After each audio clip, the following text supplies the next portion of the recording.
Hi Adams, this is Ms. Kovarik, and we are on Unit 7, Lesson 5, and today we're going to reread a section of the chapter we read last lesson, and we're going to talk about the truth about Paul Revere. So this is from the last chapter we read.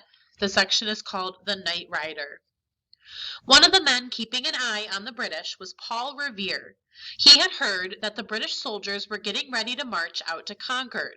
He knew there were only two ways to get to Concord from Boston.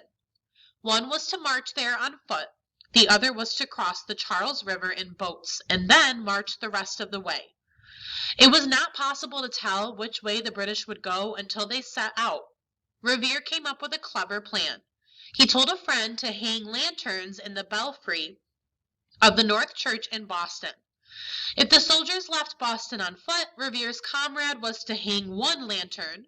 If they set off in boats, he was to hang two lanterns. And here is a picture of what the lantern might have looked like.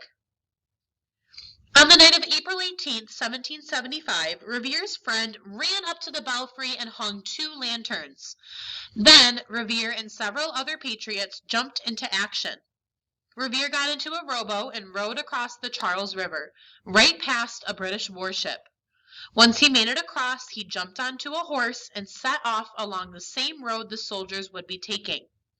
Paul Revere and other riders, including William Dawes and Samuel Prescott, rode through the night to awaken the sleeping colonists.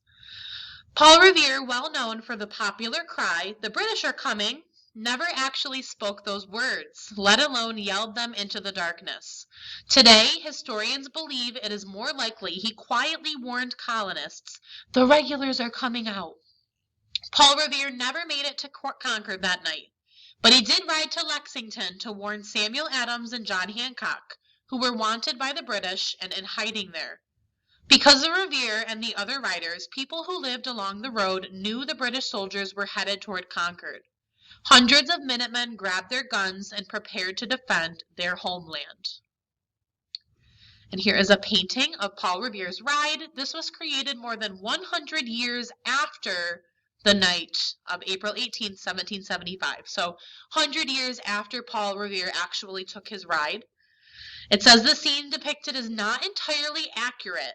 However, it does convey the tension and drama of the events that took place that night. So you can see in this picture, here's Paul Revere on his horse. There's a lot of other guys standing around him, and you can see that he's kind of yelling up to this person in the window. We just talked about how he did not have many men near him. He was alone, and he wasn't yelling. He was most likely whispering so that other people didn't hear him. All right, so you have a couple written responses today. Number one, what historical event took place on April 18, 1775 is described on these pages? So you're going to say, the historical event is ... finish the sentence. Actually, let's do a blank. So the historical event is blank, and then ends it with a period. Number two, which way were the British soldiers going to Concord from Boston? So we talked about how there were two different ways. Oops, spelled that wrong.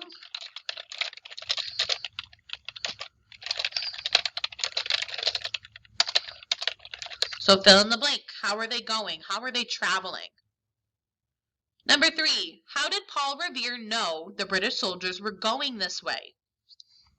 And again, feel free to pause my video so you can type in your response and then press play when you're ready to go. So for number three, we're going to say, oh my goodness, Miss K cannot type today.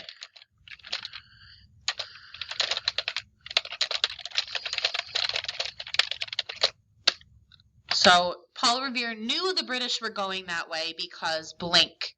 How did he know? What did he see? Number four, why did Paul Revere ride? So he rode because blank. What was his purpose? What was he trying to do? What was his goal? Number five, was Paul Revere the only person who rode toward Concord to try and warn the colonists? So you're either going to say yes, he was alone, or no, he was with blank. So was he by himself, or did other people help him ride toward Concord to warn the colonists? And number 6, how did he warn colonists according to historians? So you can say he warned colonists by blank. All right, so all of your starters are there. All you need to do is copy and fill in the blank, and all of your answers are right here in this one section. All right, so pretty easy reading assignment today. Make sure you answer in complete sentences. All right, and then you're going to click next, and you just have one writing response today. So I want you to write at least 3 sentences responding to the prompt below. It says, the Boston Tea Party occurred in 1773, 8 years after the Stamp Act of 1765. So the colonists had been living with unfair taxation for many years. Was it right for the Sons of Liberty to take such strong action by dumping the tea? Be sure to include both sides of the argument. So this is an opinion, but I do want to make sure that you're looking at both sides of the argument. A good persuasive essay talks about the side you're for and the side you're against. So we can start our paragraph by saying, I think the colonists should or shouldn't have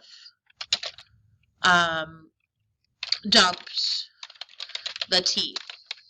So there's one sentence, your topic sentence. Now you have to give me at least 2 detailed sentences to support that. So give me 2 sentences that explain your answer, and make sure you talk about both sides. So you can tell me why it was fair, and you can also say, well, they had a point because this happened as well. So think about the British viewpoint and think about the colonist viewpoint as well. All right, let's head over to skills. So we're going to look at a poem today for skills, and it's called Paul Revere's Ride by Henry Wadsworth Longfellow. And this was written in 1860, which means long after the Paul Revere event actually took place. All right, here we go. Listen, my children, and you shall hear of the midnight ride of Paul Revere. On the 18th of April in 75, hardly a man is now alive who remembers that famous day and year. He said to his friend, if the British march by land or sea from the town tonight, hang a lantern aloft in the belfry arch of the North Church Tower as a signal light, 1 if by land and 2 if by sea, and I on the opposite shore will be, ready to ride and spread the alarm through every Middlesex village and farm, for the country folk to be up and to arm. Meanwhile, impatient to mount and ride, booted and spurred with a heavy stride, on the opposite shore walked Paul Revere. Now he patted his horse's side, now gazed on the landscape far and near. Then impetuous stamped the earth and turned and tightened his saddle girth. But mostly he watched with eager search the belfry tower on the old North Church, as it rose above the graves on the hill, lonely and spectral and somber and still. And lo, as he looks on the belfry's height, a glimmer and then a gleam of light. He springs to the saddle, the bridle he turns, but lingers and gazes till full on his sight a second lamp in the belfry burns.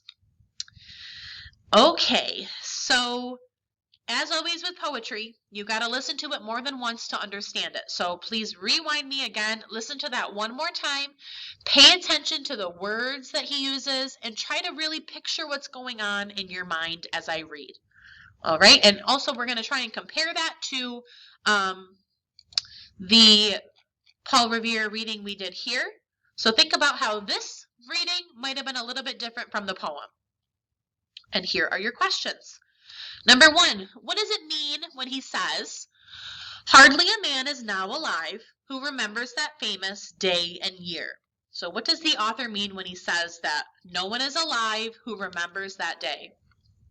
Number 2, is it just a yes or no? Does this poem have a rhyme scheme? So look at the end of each line and see if any of those words rhyme. You can also listen to me speak and you can hear the rhymes. Number 3, who is he in the first line referring to? So right here, the first line, they're even labeled for you.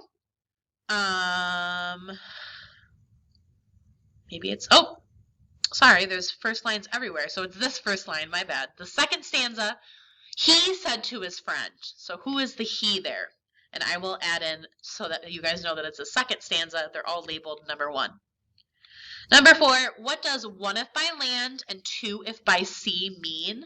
So you can get this from the poem, and we also talked about it in the text. So what was the 1 and the 2 thing talking about? What does land and sea mean? Number 5, impetuous means done without thinking or acting in an emotional way. So what does the poem mean when he says, then impetuous stamped the earth? So if he's doing it without thinking, he's stamping the earth. What is happening here? Number 6, the word spectral means ghost-like, and the word somber means sad and serious. Why might the belfry be described as lonely, spectral, somber, and still? Number 7, why do you think Paul Revere springs to the saddle, but then he waits? Lingers means waits, and gazes means looks. So he gets up on his horse, but then he stops and he looks. What is he looking for? And then the last question is to simply name one detail from the poem that is different from what we read in the reader. So think of one difference from this reading, The Night Rider, and the poem that we just read in Skills. All right, that is all for today. Please get on Zoom if you need any help, and I will see you all next time. Goodbye, Adams.